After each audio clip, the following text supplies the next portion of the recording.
জওয়ানি জানে मन हसीना दिल रुबा शिकारे खुदिया शिकार हो गया ला ला ला ला ला ला ला ला ला ला ला না জানে তো আহা কাকে নিয়ে বলছি বলছি বলছি দাঁড়াও বলছি child line child line child line child line 10-9-8 যদি আপনার বাচ্চাটি কোনো বিপদগ্রস্ত পড়ে হয় কল করুন 10-9-8 যদি আপনার চোখের সামনে কোনো বাচ্চা বা কোনো শিশু 18 বছরের নিচে নির্যাতিত হয় তাহলে কল করুন 10-9-8 যদি কোনো বাচ্চাকে আপনি যৌন হেনস্থা হতে দেখুন তাহলে কল করুন 10-9-8 শিশু বাঁচান শিশু সুরক্ষা করুন তার জন্য আপনাদের পাশে আপনাদের সাথে আছে child help line number 10-9-8 child line child line child line আমি কালকেই বলেছিলাম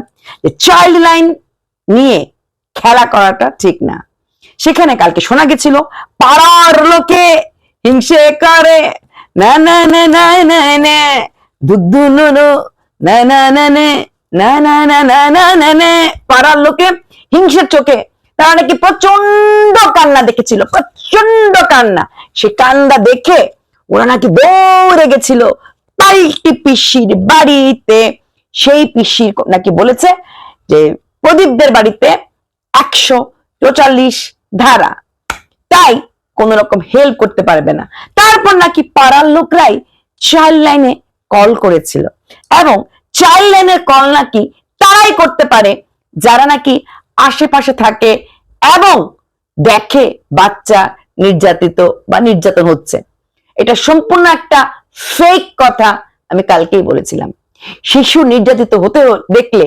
দেখতে লাগবে না চোখে যদি আপনার কাছে কোনো বাচ্চা আপনার ভাইজি আপনার ভাগ্নি আপনার জানাশোনা বা আপনার বাড়ি কাজ করে মাসি কোনো বাচ্চা সেরকম কোনো বাচ্চা আপনাকে কল করে এবং বলে আন্টি আমাকে বাঁচান আপনি সেই ক্ষেত্রে 10-9-8 কে কল করে সেই বাচ্চাটির অ্যাড্রেস সেই বাচ্চাটির কি অবস্থায় আছে জানাতে পারেন যদি আপনি সঠিক সংবাদদাতা বা দাত্রী হন নট নেসেসারি আশেপাশের লোকরাই তো খবর দেবে আশেপাশের লোকরাই তো বলবে নো এইরকম ভুয়ো উকিল আজকাল ওয়াইটিতে খুব ঘুরছে কালকে আমি 5টা পয়েন্ট নিয়ে চাইল্ড লাইনে বলেছিলাম এবং এটাও বলেছিলাম যদি চাইল্ড লাইন নিয়ে তো খেলা করে যদি চাইল্ড লাইন নিয়ে মিসগাইড হয়ে এনি কমপ্লেন্ট ফাইল করে এবং সেই কমপ্লেইন যদি প্রুফ করতে না পারে then the opponent can file against that petitioner বা that caller but maybe on that person okay এটা আমি কালকেই ক্লিয়ার করে দিয়েছিলাম আজকে শোনা গেল নয়া নয়া সাল হ্যায় নয়া নয়া বাত হ্যায় শোনা গেল নো নো নো আর কেউ নয় আমাদের চোপা সুন্দরী নাকি চাইল্ড লাইনের কাছে হেল্প চেয়েছিল বাঁচাও আমার বাচ্চাটাকে বাঁচাও চাইল্ড লাইনের কাছে হেল্প চাইবে বাঁচানোর জন্য না চাইল্ড লাইনের কাছে হেল্প দিতে পারবে আমার বাচ্চাটাকে আমাকে দেখার রাস্তা খুলে দেওয়ার জন্য বাট বাচ্চাটাকে দেখার রাস্তা চাইল্ড লাইন করে দিতে পারবে না তবে হ্যাঁ চাইল্ড লাইন বাচ্চাটার কাছে গিয়ে বাচ্চাটাকে জিজ্ঞেস করতে পারবে মাকে তোমার পড়ে না মনে হ্যাঁ এই কথা জিজ্ঞেস করতে পারবে খুব বেশি হলে চোপার ফটোটা দেখিয়ে বলতে পারবে এটা তোমার কে ছিল বা তুমি কি ওনাকে চেনো হ্যাঁ এগুলি করার অ্যালাউ ওদের যদি চোপা এটাকে যেটা শোনা যাচ্ছে চোপা কেস করতে হবে হ্যাঁ ওই বাচ্চার সামনে গিয়ে মার ছবিটা দেখে বলতে পারবে তুমি কি তাকে চেনো তুমি কি তাকে দেখেছিলে এইরকম একটা কথা হতে পারে যদি চাইল্ড লাইন যায় কিন্তু সেখানে পাড়ার লোকে কমপ্লেন করেছে পাড়ার লোকে বাচ্চার কান্না শুনে হা বাঁচাও বাঁচাও আমরা সবাই জানি প্রদীপের বাড়িতে সিসিটিভিও লাগানো হয়ে গেছে সিসিটিভি তো মোটামুটি দেখা যাবে চেক করলে এখন তো সিসিটিভির তো প্রমাণ লোপাট করা যায় বাট সাডেনলি যদি চাইল্ড লাইন ওখানে ওই বাড়িতে হাজির হয় সিসিটিভি চেক করে ডে ওয়াইজ সিসিটিভি জানি না আপনারা কতজন দেখেছেন ডেট ওয়াইজ থাকে মাঝখানে ডেটের কিছু টাইমিং যদি বিলুপ্ত হয় আমি নিজে এটার একটা শিকার আমার একটা অফিসিয়াল কোন ডকুমেন্ট দরকার ছিল সিসিটিভি থেকে তখন পার্টিকুলারলি ওই টাইমটাতে ওই সময় সিসিটিভি খারাপ কাজ করছিল আমার কেবিনের সাইডে পার্টিকুলারলি ওই টাইমটা সিসিটিভিটা ওই জায়গাটা না ক্যাপচার করতে পারেনি তখন আমাকে প্রশ্ন করা হয়েছিল সিসিটিভি খারাপ কেন, এমন মুশকিলে পড়া হয়ে গেছিল। তারপর দেখা গেল 3 দিন আগেও সেম ঘটনা হয়েছিল। সিসিটিভিটা অনেক ডিস্টার্ব করতো, যেহেতু সিসিটিভিটা সবসময় মনিটর করা হতো না। সকালে দেখা হলো, আচ্ছা ওকে ওকে বাস দেখালো, বিকেল দেখালো হ্যাঁ চলছে, দেখা যাচ্ছে। মাঝখানে পার্টিকুলারলি একটা টাইমে, মানে একটা টাইমের জন্য সিসিটিভিটা ব্রেক নিত। তো ওই ব্রেকের সময় কিছুটা ব্যবস্থা ছিল, সেটা আমি জানি। তো সেটা কিরকম প্রবলেম হয়, আর যারা অ্যাডমিনিস্ট্রেটিভে থাকে, যেরকম চাইল্ড লাইনের লোকরা, বা যেটা SDO is both judicial and administrative person, সেখানে কিন্তু অবশ্যই একটা প্রশ্নবোধক থাকবে। তুমি চাইল্ড লাইন, তোমাকে গভর্নমেন্ট ইউজ করতে দেওয়া হয়েছে, 498 কেস ইউ ক্যান অ্যাপ্লাই, পরকিয়া বৈধ you can apply, child line you can apply, সমস্ত কিছু তোমার জন্য খোলা আছে। বাট ওই যে ফ্রিডম অফ স্পিচও আছে আমাদের, কিন্তু ওই যে man are born free but everywhere there in chain, ঠিক তেমনি তুমি ফ্রিডম অফ স্পিচ তোমার আছে, তার মানে তোমার এই না তুমি যাকে খুশি যেখানে খুশি দাঁড়িয়ে একটু প্রধানমন্ত্রী এসে যাও, একটু গালি দাও, দেখো তারপর তোমার কি হয়, তোমার কি অবস্থাটা। ফ্রিডম অফ স্পিচ না, কেন সংবিধান দিয়েছে আমাকে ফ্রিডম অফ স্পিচ, আমি যা খুশি তা বলতেই পারি। নো, ঠিক তেমনি 498 কেস ইনস্ট্যান্ট প্রুফ লাগবে, সেই মহিলার মেডিকেল রিপোর্ট লাগবে, আদৌ সে সত্যিকারের নির্যাতিত কিনা দেখতে লাগবে। ঠিক তেমনি চাইল্ড লাইনের ক্ষেত্রেও বাচ্চাটাকে 5টা ফ্যাক্টরে, আমি আগেও বলেছি কালকেও বলেছি, parenting history, child's wishes, whether child are legitimately in danger, and who can complain. Child line complaint কে করতে পারে? Who know juvenile has been or is the victim of a violent offense, কিরকম offense, sexual offense or child abuse, to report such abuse.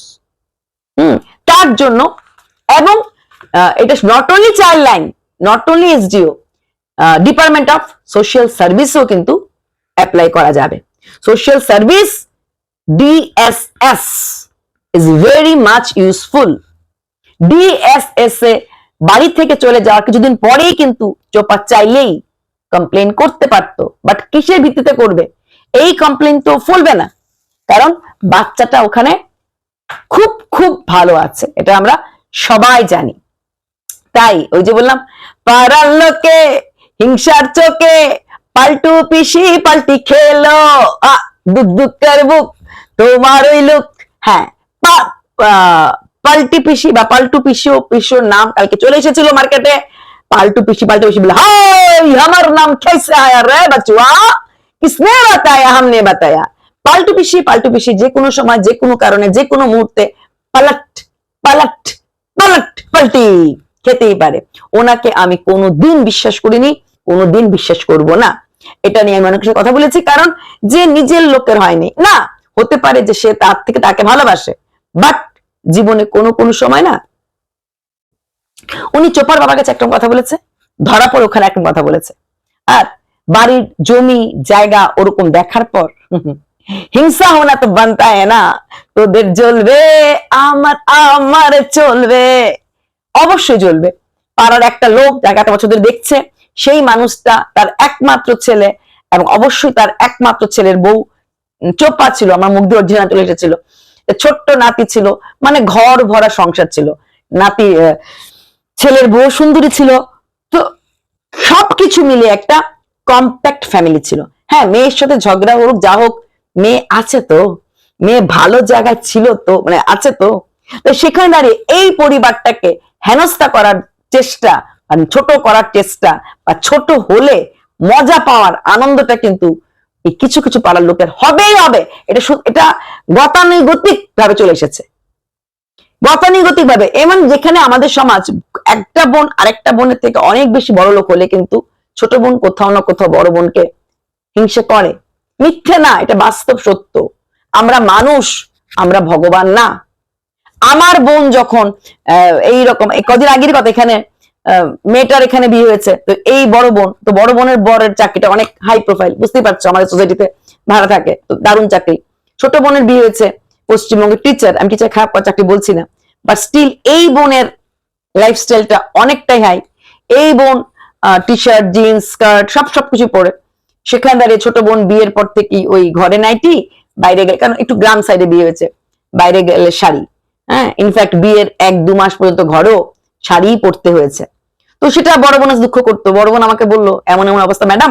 আমি এটা স্বাভাবিক, এটা আরো হবে, comparison আরো হবে। দুই বোনের, কারণ এই বোনের বাচ্চা যতটা এডুকেটেড হবে ও বোন বাচ্চা এডুকেটেড হলেও কোথাও না কোথাও না একটা লুপ থেকে যায়।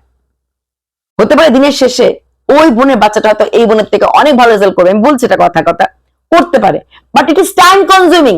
কিন্তু 18 বছর সময়টা কম্পিটিশনই হয়। এটা বোন হোক, ভাইয়ের বউ, ননদ হোক, যায় যায় তো বলেই লাভ নেই, যায় যায় তো এটা থাকেই, আমরা ভগবান না।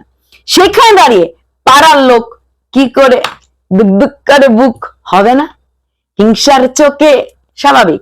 তাই সেই পিসি আর পিসমশাই পাল্টে খেয়েছিল। এইবার চোপার মা, আহা what a blog, what a blog. Punam Devi, হ্যাঁ পুনম দেবীর ব্লগ। গাছের ফুল, আকাশের মেঘ, কালো বা সাদা, শরীরটা ভালো না, কাশি, কথা বলতে পারা যায় না, এমন করলেই মুখটা হয়ে যায় ব্লগ। সবচেয়ে যে জিনিসটা অবাক লাগলো, সোনাই গ্যারেজে গেছে, সোনাই গ্যারেজ থেকে এসেছে, সোনাই আসা পর্যন্ত মা না খেয়ে বসে আছে। তো সোনাই আসার পর মা বৌমার সাথে নিয়ে একসাথে খেলো। বৌমা বলল যে মাছ তরকারিটা আলু কাঁচকলা যখন নেই তাহলে বেগুন দিয়ে করো। ওদের পেট খারাপের পর্বটা এখনো চলছে ব্লগে, আলু কাঁচকলা মাছ পাতলা করা ঝোল সেগুলি, কারণ পেট খারাপ হয়েছিল। অথচ মাঝখানে 2 দিন ওরা যে ঘুরতে গেছিল, ইনফ্যাক্ট আজকের ব্লগও দেখেছি রাস্তা থেকে ঘুগনি খেয়ে সেই সনাম ধন্য দাদা বৌদি এবং সবাই মিলে খাচ্ছে। তো তাই না, ট্রেনের মধ্যে আমরা দুনিয়ার গজা আপেল, এই ট্রেনের আপেল গুলো তো ধুয়ে দেন, এইভাবে একটু মুছে দিয়ে দেয়, হ্যাঁ সেই আপেল গজা, তারপরে কাঁচা ছোলা, তারপর কি চপ, হ্যাঁ ট্রেনের ঠাম্মি ভালোবাসে বলে চপ, কোনো খাওয়া বাকি না। আমি খাওয়ার দিকে লোভ দিচ্ছি না ভাই, আমি খাই আর আমি এত আজে বাজে স্ট্রিট ফুড খাই না, ভয় লাগে। একটু বাতিক আছে তো, ধুলো কিনা, যে পেঁয়াজটা কেটেছে ধুলো কিনা, হ্যাঁ আমরা তো অনেকবার ধুয়ে টুয়ে খাই, এটার ব্যাপার থাকে, হ্যাঁ তো পেন্ট্রিকারের খাওয়াগুলি তাও খাওয়া যায়, কিন্তু এই খাওয়াগুলি একটু ভয়াবহ লাগে ঠিক মতো। সেখানে ঘরের বাইরে গেলে সব বানতা হয়, সব চলতা হয়, বাড়ির মধ্যে আসলেই কি শুরু হয়ে যায় এই খাওয়া, মানে বাড়ির মধ্যে আসলেই শুরু হয়ে যায় কাঁচকলার মাছ, মানে সারা দিন সারা রাত আমরা বাইরে যাব, গিয়ে যা করে খাবো, যখনই ঘরে আসব তখন আমরা রুগী হয়ে যাব। এ কেমন? যদি তুমি ঘরে মানো তোমাকে তাহলে বাইরেও মানতে লাগবে, তুমি বাইরেও খাবে না। বাইরে বেরিয়ে এত কিছু খাওয়া হলো, এত কিছু, এই ম্যারেজ অ্যানিভার্সারি পরে প্রচুর খাওয়া হলো, চিকেন ললিপপ, মোমো, কি না খেলে রে ভাই লং, সবকিছু তো খেয়ে ফেললে। কিন্তু তারপরে হচ্ছে তোমাদের এখনো এই জায়গাটা সুঠাম হয়নি। সেখানে ঘরে এসে বেগুন, ঘরে আসলে আলু কাঁচকলা, বাইরে গেলে সবকিছু বানতে হয়। এবার চোপার মা, যেহেতু ব্লগটা চোপার ব্লগ থেকে আলাদা করবেন, উনি অনেকটা বড় করতে পারেন না, যদি উনি বলেন যে কাজের জন্য করছি না, হ্যান না তেন না, কিন্তু উনি খুব একটা বেশি ব্লগটা বড় করতে পারেন না, কারণ ওনাকে চোপাকে হাইট করে চোপারই পার্টটুকু না দেখে কোনো মতে ক্যামেরা নিয়ে ভিডিও করতে লাগে। মা হিসেবে এটা ওনার কর্তব্য, কারণ যেই মেয়ের জন্য উনি এতটা উপরে উঠতে পারছেন, যাই ব্লগ দিক না কেন ব্লগ তো ভালোই চলে। চোপা বিজনেস তো কথাই নেই, চোপা যদি ভিডিও না দেয় প্রচন্ড, কারণ মানুষ যায় দেখতে চোপাকে দেখা যায় কিনা, ওইভাবেই যায় লোকে দেখতে। ব্লগ ভালোই চলে, ব্লগে কোনো নেই, কিন্তু উনি সোনাই খাইনি বলে উনি খাননি। কিন্তু মনে আছে তোমরা একদিন চোপা যেদিন ফ্ল্যাটে খুব ভয় ছিল, ওর বৌদির বিশাল রিস্ক, ও কিন্তু ফোন করে মাকে বলেছিল যে মা আমরা আসছি, আমরা দুপুরে খাবো। সেদিন চোপা আসার পর অনেকক্ষণ ডাকার পর মা শুয়েছিল বা ঘুমিয়ে গেছিল, তারপর দরজাটা খুললো। সেদিনও কিন্তু মেয়ে আসার কথা ছিল, আমরা কি শুনতে পেলাম? চোপা বললো না এখন আর ভাত খাবো না, আমাদের ভেতো বাঙালি এসেছে, মানে বৌদি ভাত খাচ্ছে। তার মানে মা কিন্তু ভাত খেয়ে ফেলেছিল। তো মেয়ে জন্য অপেক্ষা কিন্তু মা করেনি, মেয়ে এবং শুধু মেয়ে না, ছেলের বউ আসছে, সেদিন মা অপেক্ষা করেনি, মা ভাত খেয়ে নিয়েছে। কিন্তু আজকে দেখো ভিডিওটা যে দেখালো, মা ছেলের জন্য, হ্যাঁ ছেলের বউ বসে আছে কারণ স্বামী খায় নাই, হ্যাঁ কিন্তু মা বসে আছে, কিন্তু এইগুলো একটু কেমন কেমন লাগলো না? ছেলের বউয়ের জন্য বলবো না কারণ ওই দিন তো বউ ছিল, চোপার সাথে বউ ছিল, মা খেয়ে সকালে আসবি দুপুরে আসবি বলি খেয়েছিস, কি খেয়ে এসেছিস, কোথায় খেয়ে এসেছিস? প্রথম প্রশ্নই মা এটা করেছিল, কি খেয়ে এসেছিস, কোথায় খেয়ে এসেছিস? বললো মা তুমি তো বললে দুপুরে এখানে খেয়ে নিতে, রান্নাও মা করেছে, ডিম দিলাম হ্যান দিলাম, মেয়ে বললো যা কিছু একটু বানিয়ে নে, যেহেতু মেয়ে বিকাল এসেছে প্রথম প্রশ্ন ছিল কি এনেছিস, হ্যাঁ ঠোঙায় ছিল ওই কত পাপড় টাপড় কিছু এনেছিল, আর প্রশ্ন ছিল কি এনেছিস, কি খেয়ে এসেছিস? যেখানে মেয়ে বলেছে এসে খাবে, তাহলে মেয়ের জন্য মার কি ওয়েট করাটা কর্তব্যের মধ্যে ছিল না? শুধু ছেলের জন্যই ওয়েট করে মারা। पूनम तुम भी कम नहीं हो डियर, জালিম জামানা কা জালিম। যাই হোক, মেয়ে যখন আছে পেট চিন্তা তো নেই এখন, কিন্তু মেয়ের দিকও খেয়াল রাখতে লাগে। একই পেট থেকে ছেলেও বেরোয় মেয়েও বেরোয়, তাহলে কেন ছেলের বেলা এত আদর এত ভালোবাসা আর মেয়ের বেলা টাকার সাথে ভালোবাসা? প্রতি মুহূর্তে দেখা যায় চোপা ওটা খায় না খাক মা খেয়ে ফেললো, ও করে ফেললো, হ্যাঁ ওরা খেয়ে নিয়েছে, তারপর আচ্ছা এখন ও আসলো ও খাবে, ও ছিল না বাড়িতে, ছেলের জন্য ওয়েট করছে। চলো বাই।